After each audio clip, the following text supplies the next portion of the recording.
राजधानी दिल्ली में विधानसभा चुनाव के दौरान यमुना की सफाई प्रमुख मुद्दा रही। बीजेपी ने इस मुद्दे पर आम आदमी पार्टी पर खूब प्रहार किया। प्रधानमंत्री नरेंद्र मोदी ने चुनावी रैली में यमुना की सफाई का वादा भी किया था। अब दिल्ली चुनाव में बीजेपी की जीत के बाद नदी की सफाई का काम शुरू हो गया है।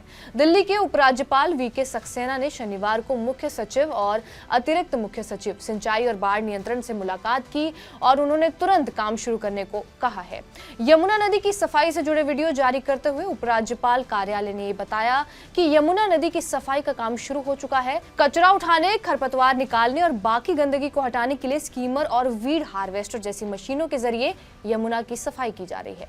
चलिए जानते हैं कि ये ट्रैश स्कीमर और वीड हार्वेस्टर जैसी आधुनिक मशीनें दरअसल काम कैसे करती हैं। सबसे पहले ट्रैश स्कीमर की बात की जाए तो एक स्पेशलाइज्ड नाव की तरह होती है जिसे नदी की सतह पर तैरते हुए कचरे को इकट्ठा करने के लिए डिजाइन किया गया है। इसके अगले हिस्से में एक कन्वेयर बेल्ट लगी होती है जो पानी की सतह पर तैरते प्लास्टिक, थर्मोकोल, पत्ते, बोतलें और बाकी कचरे को खींचकर इकट्ठा करती है। ये कचरे को मशीन के अंदर लगे डब्बे में स्टोर करती है।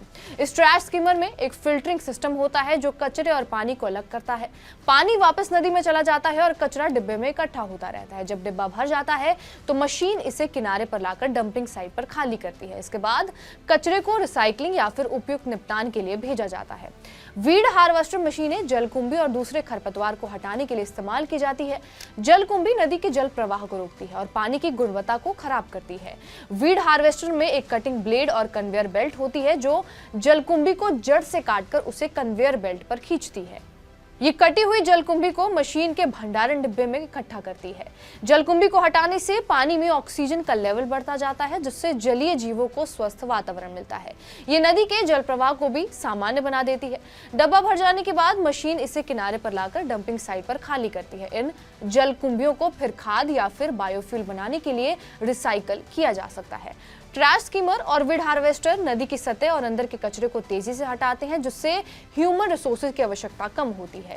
ये सफाई प्रक्रिया को तेज, सटीक और प्रभावी बनाते हैं और ये मशीनें पर्यावरण के मुताबिक होती हैं और जलीय जीवन को नुकसान पहुंचाए बिना कचरे को साफ भी करती हैं। आपको ये भी बता दें कि यमुना नदी की सफाई के लिए 4 सूत्री रणनीति बनाई गई है। सबसे पहले यमुना के पानी में जमा कचरा, कूड़ा और गाद को हटाया जाएगा। वहीं नजफगढ़ नाला, सप्लीमेंट्री नाला और बाकी सभी प्रमुख नालों की सफाई का काम शुरू हो जाएगा।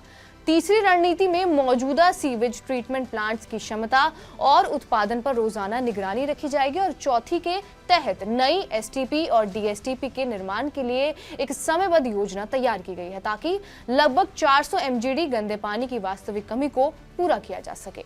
दिल्ली प्रदूषण नियंत्रण समिति को यह सुनिश्चित करने का आदेश दिया गया है कि नगर की औद्योगिक इकाइयां नालों में अपना गंदा पानी ना छोड़े ताकि नदी के पानी की गुणवत्ता में सुधार किया जा सके और प्रदूषण पर ज्यादा से ज्यादा काबू पाया जा सके। बहरहाल इस खबर के ऊपर आपकी क्या प्रतिक्रिया है हमें कमेंट करके जरूर बताएं। बाकी देश और दुनिया की तमाम बड़ी खबरों से अपडेटेड रहने के लिए सब्सक्राइब कीजिए TV9 डिजिटल।